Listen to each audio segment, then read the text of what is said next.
ओम शांति। बाबा हम बच्चों को तीव्र पुरुषार्थ के लिए अनेक युक्तियां बताते, अनेक इशारे देते। इस जुलाई मास में जो दीदी मनमोहिनी जी की स्मृति का मास है, इस मास में बाबा ने हम बच्चों को विश्व नव निर्माण का कार्य दिया, जिसके लिए श्रीमद्दी निर्मल और निर्माण बन विश्व नव निर्माण करो। तो हर मास मधुबन घर से हम भाई बहनों के तीव्र पुरुषार्थ के लिए विशेष बाप दादा के इशारे आते, जिनका अब तक हमने 20 जुलाई तक का मनन किया। आज 21 जुलाई से 31 जुलाई तक का मनन करेंगे। 21 जुलाई को बाप दादा ने इशारा दिया, जो निर्माण होता है वही नव निर्माण कर सकता है।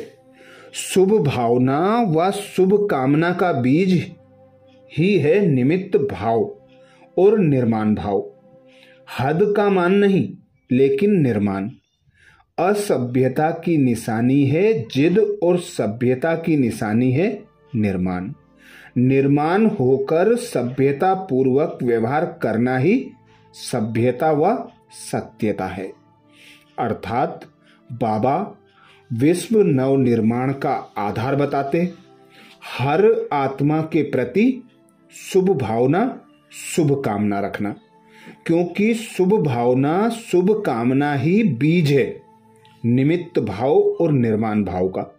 जितना हम बाबा के श्रेष्ठ कार्य को निमित्त होकर करेंगे, तो हम न्यारे और बाबा के प्यारे हल्के फरिश्ते बनकर रह सकेंगे। और जितना झुक कर रहेंगे, उतना सारा विश्व हमारी ओर झुकेगा, क्योंकि बाबा कहते ब्राह्मणों के देने में ही लेना समाया है। तो जितना हम औरों को रिगार्ड देंगे, सम्मान करेंगे, उतना रिटर्न में हमें पदम गुना प्राप्त होगा। जिसके लिए बाबा कहते सभ्यता और सत्यता को अपनाओ। 22 जुलाई को बाप दादा ने इशारा दिया, नम्र चित्त निर्माण व हाजी का पाठ पढ़ने वाली आत्मा के प्रति कभी मिसअंडरस्टैंडिंग से दूसरों को हार का रूप दिखाई देता है, लेकिन वास्तविक उसकी विजयी है। सिर्फ उस समय दूसरों के कहने व वायुमंडल में स्वयं निश्चय बुद्धि से बदल सत्य का रूप न बने। पता नहीं हार है या जीत है, यह सत्य न रख अपने निश्चय में पक्का रहे। तो जिसको आज दूसरे लोग हार कहते हैं, कल वाह के पुष्प चढ़ाएंगे। अर्थात महिमा और गायन योग्य वे ही आत्माएं बनती हैं जो सदा नम्रचित्त, निर्माण व हाजी का पाठ अदा करती हैं, जिसका प्रत्यक्ष उदाहरण हमने देखा। मम्मा सदा हाजी का पाठ पढ़ते हुए नंबर 1 में चली गई। तो बाबा कहते निश्चय बुद्धि होकर, नम्रचित निर्माण रहकर हाजी का पाठ पढ़ने वाली आत्मा भल अभी लगता है कि कमजोर है, हार गई है, पर वास्तविक उसकी जीत है, क्योंकि जो अभी उसे हारा हुआ मानते हैं वही बाद में उस पर वाह के पुष्प चढ़ाएंगे।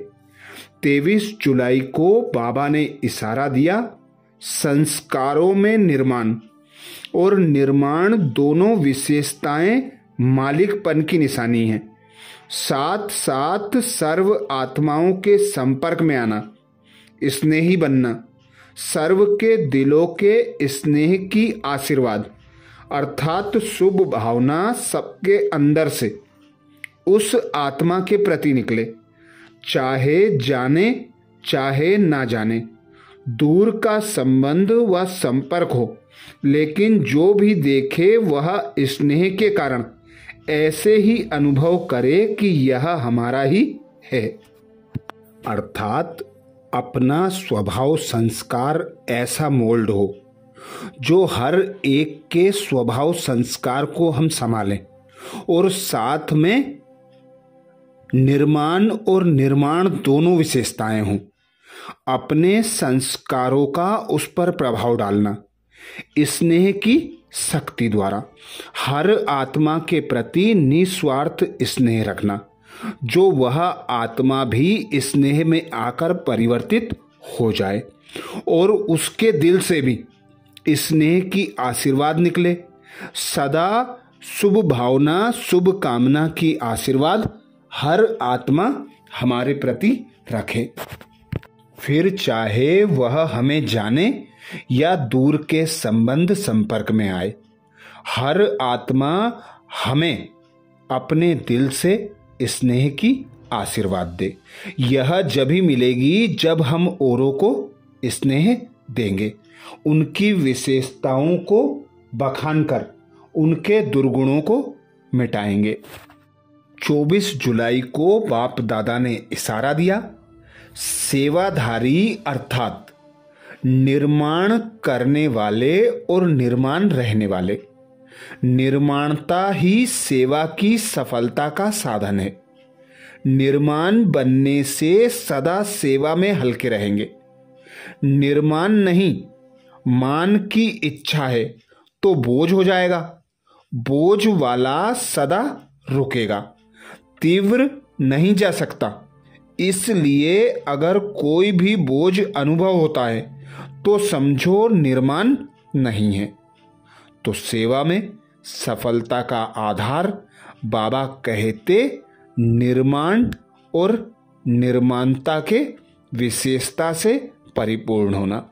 जितना जितना निर्माण रहेंगे उतना उतना निर्माण कर सकेंगे।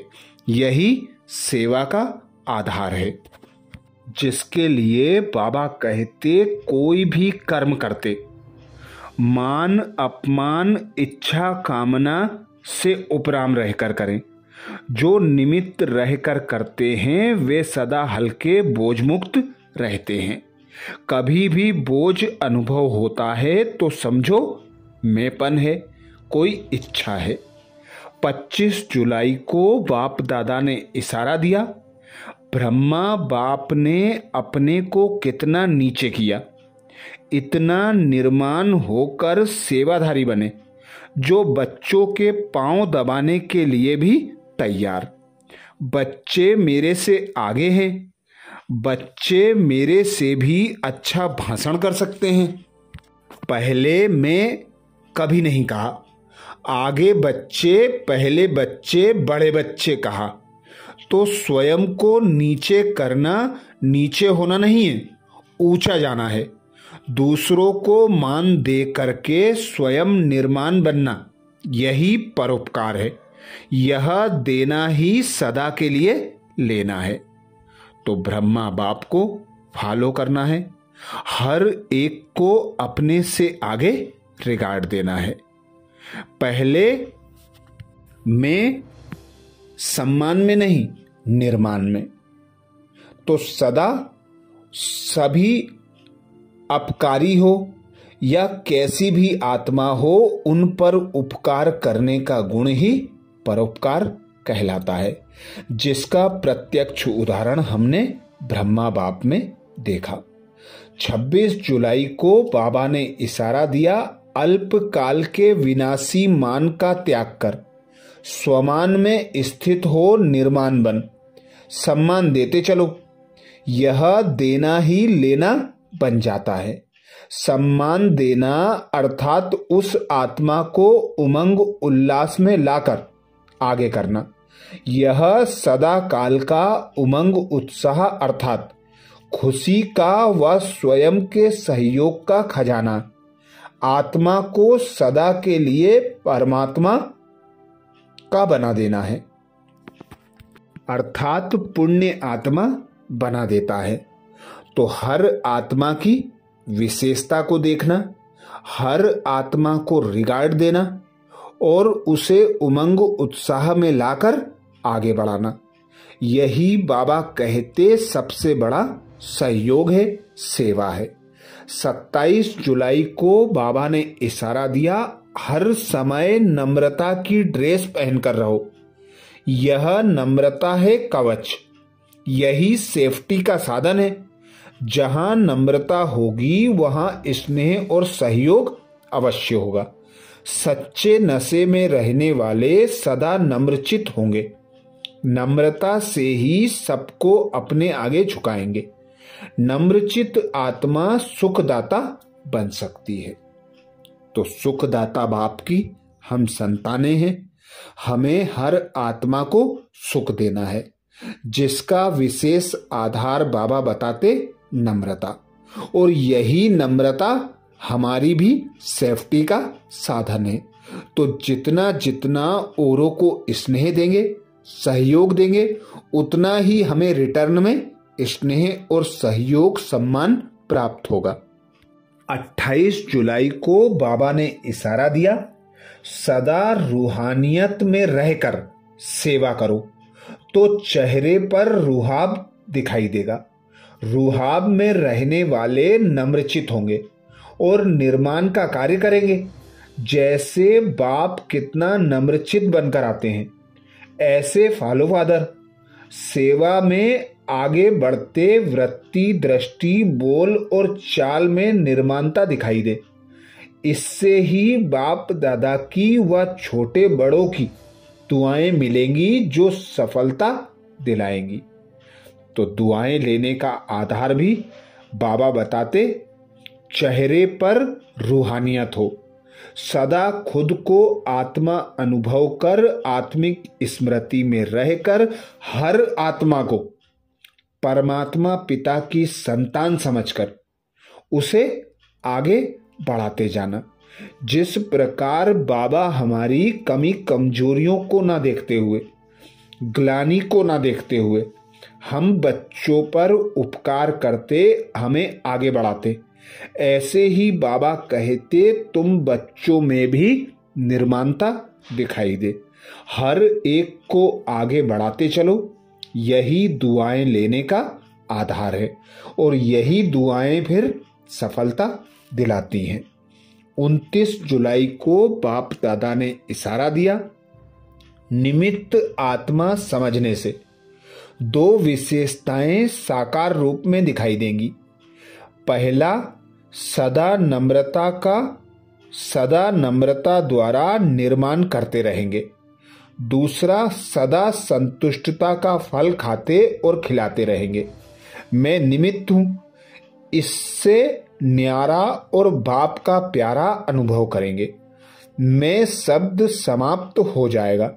मैं के बजाय बाबा बाबा कहने से सबकी बुद्धि बाप की तरफ जाएगी और विशेष शक्ति का अनुभव करेंगे। तो हल्के, न्यारे और प्यारे रहने के लिए निमित्त भाव रहना, निमित्त होकर हर कर्म करना, फिर चाहे वह लौकिक हो या अलौकिक कार्य हो। सेवा अर्थ करना, यही बाबा कहते शक्तिशाली बनने का आधार है, सफल बनने का आधार है, मैंपन से मुक्त होने का आधार है। 30 जुलाई को बाप दादा ने इशारा दिया, नम्रता और रहम की भावना अभिमान की महसूसता नहीं कराती। जैसे मुरलियों को सुनते हो तो उसमें अथॉरिटी के बोल हैं, लेकिन उससे कोई अभिमान नहीं लगता। तो भल शब्द कितने भी सख्त हों, लेकिन अभिमान न लगे। जितना अथॉरिटी उतना ही नम्रता और रहम भाव हो। जिस प्रकार हम देखते हैं, अब कोई माँ अपने बच्चे की कमी कमजोरियों को मिटाने के लिए उसके प्रति शुभ भावना, शुभ कामना रखती है, उसे डांटती भी है, पर फिर भी स्नेह झलकता है। तो ऐसे ही हम पूर्वज आत्माएं हैं। हर आत्मा के प्रति रहमदिल बनकर, नम्रता के गुण को धारण कर अभिमान को त्याग, हर आत्मा के प्रति शुभ भावना, शुभ कामना रख उनका परिवर्तन करते जाना है। यही अथॉरिटी का गुण है। 31 जुलाई को बाप दादा ने इशारा दिया। कई बच्चे बॉडी कॉन्सेंस के कारण बार बार कहेंगे, मैं यह समझता हूं, मैंने जो कहा वही ठीक है, मैंने जो सोचा वही ठीक है। यह रॉयल रूप का मैंपन नम्रचित्त बनने नहीं देता। यही मैंपन कमजोर बना देता है। कमजोर आत्मा कहेगी, मैं तो इतना सहन नहीं कर सकती, इतना निर्माण तो नहीं बन सकती, इतनी समस्याएं पार नहीं कर सकती, इसलिए पहले मैं की बलि चढ़ाओ, तब ही विश्व नव निर्माण का कार्य संपन्न कर सकेंगे। तो विश्व नव निर्माण कार्य को संपन्न करने के लिए मैं और मेरे पन को त्याग मेरा बाबा अपना लो। बाबा करावनहार, वही करा रहा है। मुझ आत्मा को निमित्त होकर सेवा करनी है। तो मैं पन से न्यारे रहकर नम्र निर्माण होकर नव निर्माण कर सकेंगे। अच्छा, ओम शांति।